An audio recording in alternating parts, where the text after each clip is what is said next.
दोस्तों अनोद अकेडमी में आप सभी का स्वागत है। अनोद अकेडमी में एक शानदार सीरीज चल रही थी, हिंदी साहित्य के इतिहास की सीरीज। तो हिंदी साहित्य के इतिहास की सीरीज में भाग 13 तक के वीडियो आ चुके हैं, जिसे आपने बहुत प्रशंसा किया, सराहा है, इसके लिए आपको बहुत बहुत धन्यवाद। भाग 13 में हमने कृष्ण भक्त कवियों का उल्लेख किया था और कृष्ण भक्त विभिन्न जो कवि थे उन कवियों में वल्लभाचार्य का हमने विशेष रूप से अध्ययन कर लिया था। तो वल्लभाचार्य के बाद के जितने भी कवि हैं उनका हम शानदार तरीके से आज अध्ययन करेंगे, बहुत रिलैक्सता के साथ आराम से अध्ययन करेंगे। और इसके पहले के जो वीडियो में जो बात थी उसको रिकॉल करना चाहता हूँ कि जो कृष्ण भक्ति है, काव्य धारा है, उसमें जो कृष्ण का उल्लेख मिलता हमें ऋग्वेद के अष्टम मंडल में मिलता है। ऋग्वेद के अष्टम मंडल में उल्लेख मिलता है कि एक कृष्ण नाम के ऋषि थे। कृष्ण नाम के ऋषि थे। छांदोग्य उपनिषद में भी कृष्ण का उल्लेख मिलता है, लेकिन वहां देवकी पुत्र के रूप में उल्लेख मिलता है। और एक महत्वपूर्ण सबसे महत्वपूर्ण जो स्रोत है कृष्ण भक्ति काव्य का, वो भागवत पुराण है। तो भागवत पुराण में विष्णु के अवतार के रूप में उल्लेख मिलता है कृष्ण का। और इसके बाद फिर जो आगे चल करके जो हमारे अन्य ग्रंथ हैं उनमें कृष्ण का उल्लेख मिलता है। और हिंदी साहित्य के इतिहास में, हिंदी साहित्य में आकर के कृष्ण भक्ति काव्य धारा के रूप में एक फलित होती है। तो आइए हम लोग उसका अध्ययन करते हैं। प्रथम कवि जो थे वल्लभाचार्य थे, जिसका हमने अध्ययन पिछले वीडियो में कर लिया है। पुष्टि मार्ग के स्थापक वल्लभाचार्य जी थे। और अगले जो नेक्स्ट कवि हैं वो हैं विट्ठलनाथ। तो हम नेक्स्ट कवि जो विट्ठलनाथ हैं, विट्ठलनाथ कौन थे? वो वल्लभाचार्य के पुत्र थे। तो आइए उन तथ्यों को समझने का प्रयास करते हैं जो पेपर में जरूर आते हैं। तो दोस्तों नो बकवास, शुरू करते हैं क्लास। आइए अध्ययन करते हैं गोस्वामी विट्ठलनाथ जी का। गोस्वामी विट्ठलनाथ जी, इनकी जो रचनाएं हैं जो पूछी जाती हैं, जो 3 रचनाएं विशेष रूप से पूछी जाती हैं, विद्वन मंडल, भक्ति निर्णय और श्रृंगार रस मंडन। तो भक्ति निर्णय और श्रृंगार रस मंडन ये विशेष रूप से पूछी जाती हैं, तो इन्हें आप याद रखेंगे। सबसे महत्वपूर्ण जो पूछा जाता है वो होता है अष्टछाप की स्थापना किसने किया?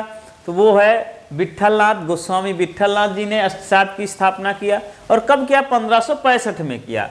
इन्होंने अष्टछाप है क्या? अष्टछाप का मतलब है कि 8 कवियों का समूह।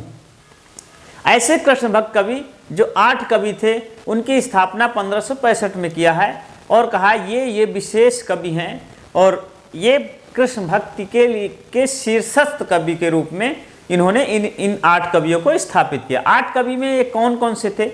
इनमें 4 कवि वल्लभाचार्य के शिष्य थे और 4 कवि थे वो उनके खुद के शिष्य थे। इन चारों को 4 मिला करके उन्होंने 8 कवियों का समूह बना लिया, जिसे अष्टछाप के नाम से जानते हैं। आइए जानते हैं कौन कौन से कवि अष्टछाप के अंतर्गत आते हैं। एक तो पहले कवि आते हैं कुंभनदास जी। कुंभनदास, सूरदास से सभी लोग परिचित हैं, और परमानंद दास, कृष्णदास। तो ये चार जो वल्लभाचार्य के पुत्र हैं, इनमें सभी में से दास लगा। ध्यान रखना है कि जो वल्लभाचार्य के शिष्य हैं सभी दास हैं, लेकिन गोस्वामी विट्ठलनाथ के जो शिष्य हैं वो सभी दास नहीं हैं। उनमें 2 स्वामी हैं और 2 दास हैं। तो गोविंद स्वामी और छीत स्वामी, चतुर्भुज दास और नंददास। तो चतुर्भुज दास और नंददास विशेष याद करें। नंददास तो विशेष, मतलब कृष्ण भक्त कवियों में बहुत विशेष कवि हैं।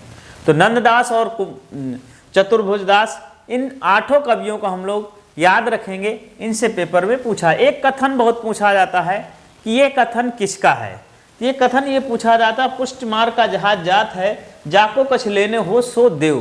पुष्टमार का जहाज जा रहा है, यदि किसी को कुछ लेना है तो उससे ले। अर्थात जब वल्लभाचार्य की मृत्यु होती है तब ये कथन विट्ठलनाथ ने कहा है। और विट्ठलनाथ ने कहा कि पुष्टमार का जहाज जात है, जाको कुछ लेने हो सो ले। तो ये कथन बहुत पूछा जाता है, इसे भी याद रखना है। आइए दोस्तों नेक्स्ट कवि जो हैं विशेष रूप से उल्लेखनीय है हमारे सूरदास जी। तो सूरदास जी का जन्म 1478 में, मृत्यु 1583 में। और सूरदास जी का उल्लेख कहाँ कहाँ मिलता है ये भी अब पूछा जाने लगा। सामान्य जो हल्के टैट वगैरह है, सुपर टैट है, इनमें तो सामान्य उनकी रचना सूरसागर के बारे में पूछे जाते हैं, लेकिन अब थोड़ा डीप में जाके क्वेश्चन और पूछे जाते हैं दूसरे जो बड़े एग्जाम है टीजीटी, पीजीटी, नेट, जेआरएफ में। तो भक्तमाल और आईने अकबरी, भक्तमाल नाभादास की है और आईने अकबरी अबुल फजल की है। तो अबुल फजल ने और नाभादास ने सूरदास का उल्लेख किया। तो दो जगह सूरदास का उल्लेख मिलता है, एक जगह भक्तमाल पे मिलता है, दूसरी जगह आईने अकबरी पे मिलता है। और दोस्तों सबसे महत्वपूर्ण बात ध्यान रखना है कि अबुल फजल ने सूरदास का उल्लेख तो किया है, लेकिन तुलसीदास का उल्लेख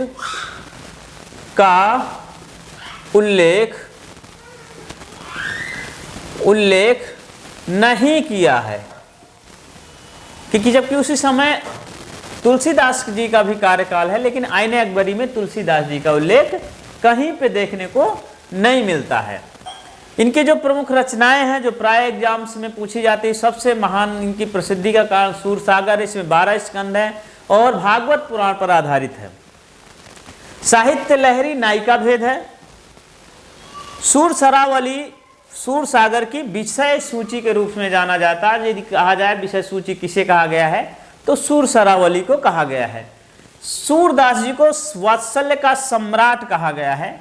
इस प्रकार दोस्तों सूरदास और गोस्वामी विट्ठलनाथ के बारे में हम अध्ययन किया। आइए दोस्तों जानते हैं नेक्स्ट कवि मीराबाई और उनके बारे में विशेष तथ्य जानने का प्रयास करते हैं। भक्त कवियों में जो नेक्स्ट कवि हैं, अगले कवि हैं, वो है नंददास जी। नंददास जी की जो प्रमुख रचनाएं हैं, प्रसिद्ध रचनाएं हैं, वो इस प्रकार है। अनेकार्थ मंजरी, मान मंजरी, रस मंजरी, ये सभी जो अनेकार्थ मंजरी उसमें पर्यायवाची शब्दों का प्रयोग किया गया है, मान मंजरी में पर्यायवाची शब्दों का प्रयोग किया गया है और रस मंजरी में नायिका भेद का उल्लेख किया गया है। दोस्तों भंवर गीत जो है इनकी एक रचना है जो भ्रमर गीत परंपरा की एक उत्कृष्ट रचना मानी जाती है, श्रेष्ठ रचना मानी जाती है और ये भी परीक्षाओं में बहुत पूछी जाती है। लेकिन ध्यान रखना इस बात का है कि नंददास जी की प्रसिद्धि का कारण रास पंचाध्यायी है। रास पंचाध्यायी बहुत ही प्रसिद्धि का कारण है। रोला छंद पर इस पर प्रयोग किया गया रास पंचाध्यायी पर, और रास पंचाध्यायी में ही नंददास जी को जड़िया कवि कहा गया है। जड़िया कवि, ये प्रश्न पूछा जाता है किस कृष्ण भक्ति कवि को जड़िया कवि के नाम से जाना, जड़िया कवि का कहा गया है, वो नंददास जी हैं। कौन से हैं? नंददास जी। और नंददास जी की इस रचना को, रास पंचाध्यायी को, इस रचना को हिंदी का गीत गोविंद कहा गया है। जयदेव की रचना है गीत गोविंद, तो इसलिए रास पंचाध्यायी को गीत गोविंद कहा गया है। और ये किसने कहा है? वियोगी हरि ने कहा है। ये जो है वियोगी हरि ने इसे जो है रास पंचाध्यायी को गीत गोविंद कहा है। अगली जो कवि है वो है मीराबाई।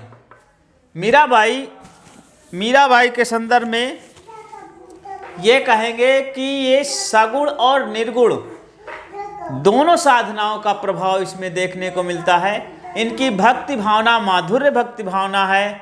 काव्य भाषा राजस्थानी मिश्रित काव्य भाषा है। और इनकी प्रमुख रचनाएं नरसिंह जी का माहरा, विशेष रूप से ये रचना बहुत पूछी जाती है, नरसिंह जी का माहरा। लेकिन राग सोरठ छंद में, इनके राग सोरठ पद में कबीर के पद भी, मीरा के पद भी और नामदेव के पद संकलित हैं। तो आइए हम लोग नेक्स्ट जो अन्य कृष्ण काव्य धारा के कवि हैं उन्हें भी समझने का प्रयास करते हैं। धारा के अगले जो कवि हैं वो हैं रसखान जी, जिनका समय कार्यकाल 1583 ईस्वी से 1628 ईस्वी के बीच माना गया है।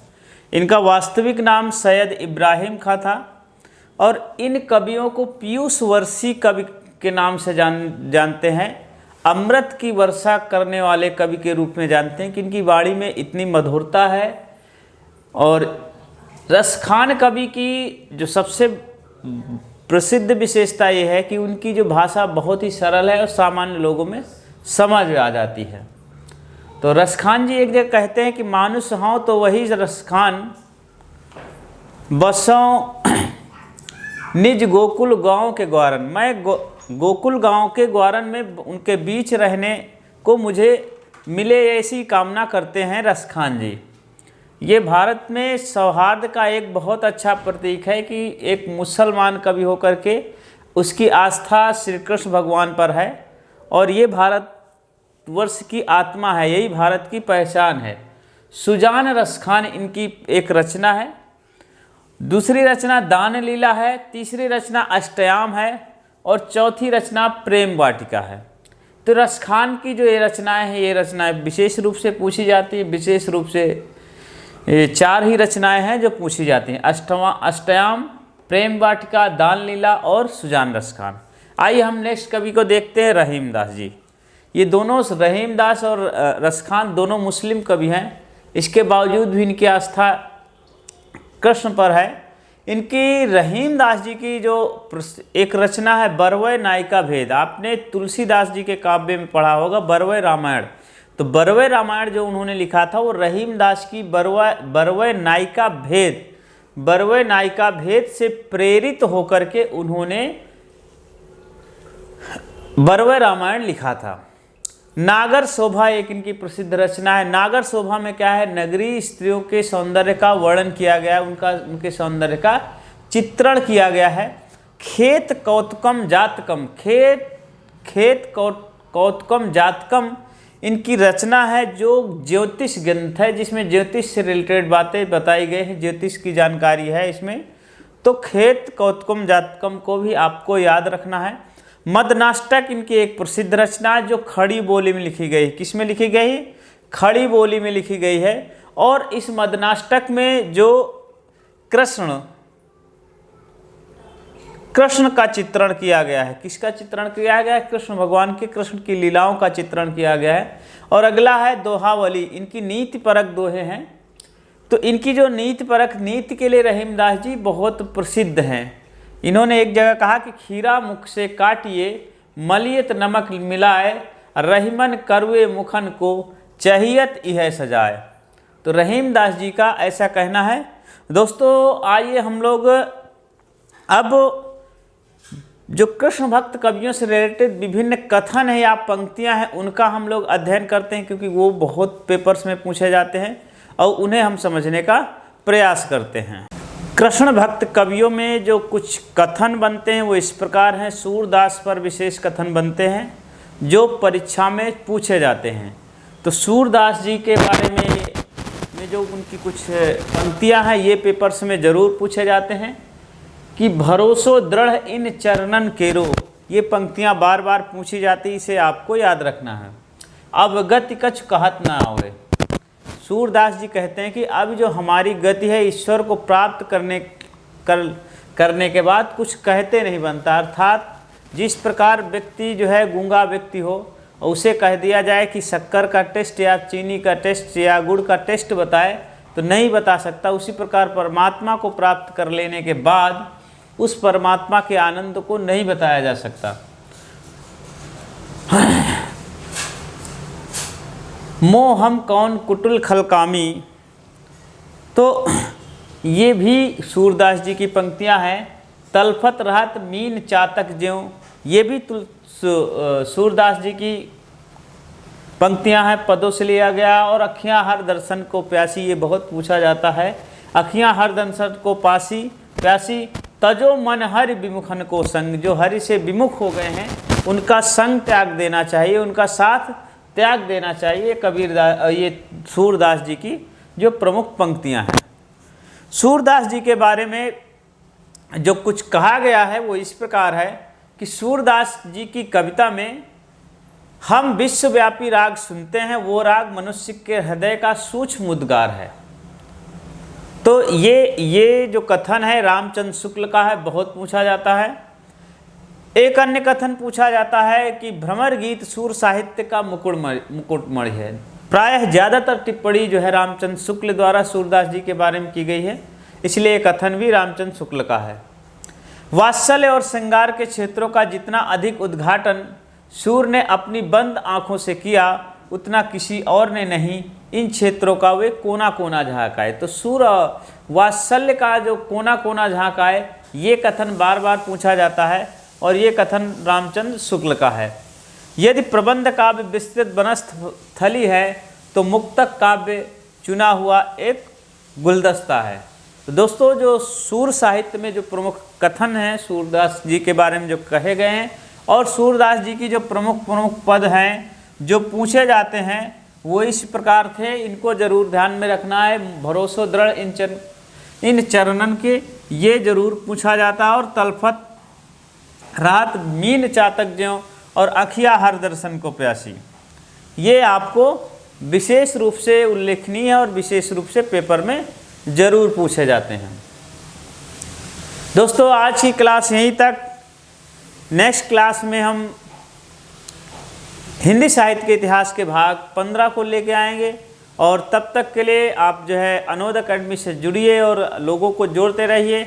अनोद अकेडमी से जुड़ने का आपको फ़ायदा ये है कि इसमें आपको रेगुलर हिंदी साहित्य का इतिहास, हिंदी व्याकरण की सीरीज, भारतीय राज्य जीएस फाउंडेशन के अंतर्गत भारतीय राज्य व्यवस्था के सीरीज बहुत शानदार तरीके से चल रहे हैं, उन्हें आप देखने का प्रयास करें। मैं आशा करता हूं कि आप उनको देखेंगे तो आपको ज़रूर पसंद आएगा। बिना किसी हो अल्लाह के आपको अच्छी तरह से चीज़ें आसानी से समझ में आ जाएंगी। तो वीडियो देखने के लिए आपको बहुत बहुत धन्यवाद। मिलते हैं नेक्स्ट वीडियो में। जय हिंद, जय भारत।